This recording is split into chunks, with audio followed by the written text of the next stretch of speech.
We saw this message, and it was really interesting because when a man loses his wife, usually within 6 months, 1 year. 6 months.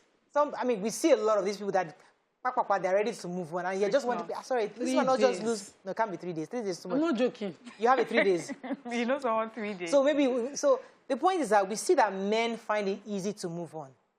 Women usually in the past never move on. Sometimes they never move on. Yes. But these days, the women are dusting it off so quickly and saying, you know what, I'm moving on.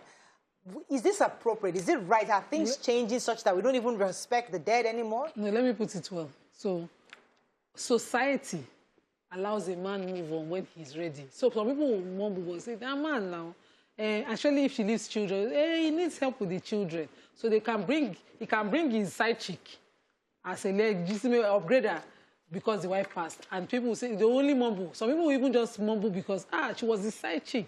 Maybe she had something in her hand in her death and all of those things. But after a while, everybody shuts up.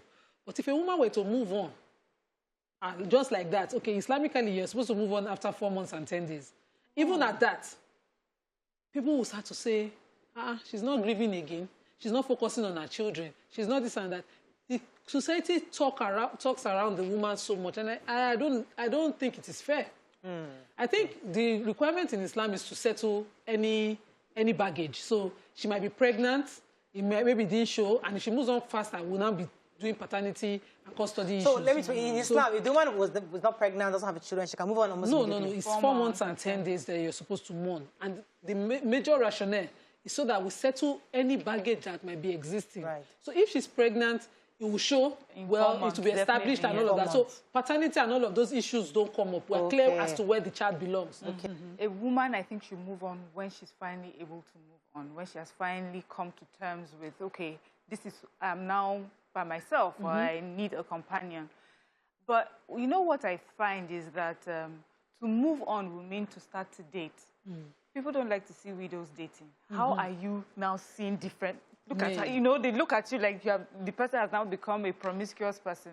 But you need to date to finally move on to someone. So that's what I find people find it difficult to see a woman do. And I also think, because I hear this, I have a friend who's a widow, where also there's a discrimination from being a widow, and also there's an expectancy, like men even just expect that you would be available all of a sudden because you're a widow. I feel it's hard for a woman, especially young widows in Nigeria, because of all that society has just placed that should be what they should go through. Really, society has to think differently. There has to be a change of mindset. And the change of mindset will even come from people themselves. You determine when you can move on. Hey, madam, you're human. You have your nature, your natural things that you need.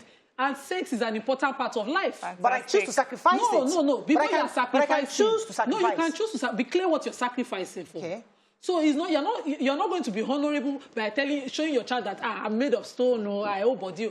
You're holding your body, sacrificing those needs that you have, because you don't think the partners that you have found are competent enough for your child.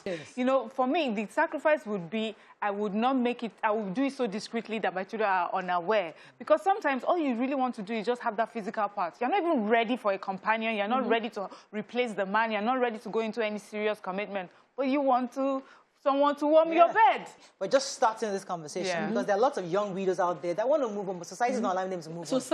And that's why we need to have this conversation to see, let's bring this conversation to the table so that young widows especially, they want a second chance. And even if that second chance doesn't come through, if it's a third or fourth chance, allow them. They're adults. They're even if you're a young man, the second chance is not a marriage. Exactly. Please, you would like to see on their faces the smile again. You would like to see them happy again. And if that involves having a companion, why would you want to deny anyone that? So on that note, we wrap up. But thank you, ladies, for that conversation. But we're going to continue this. Stay tuned. Your View will be right back.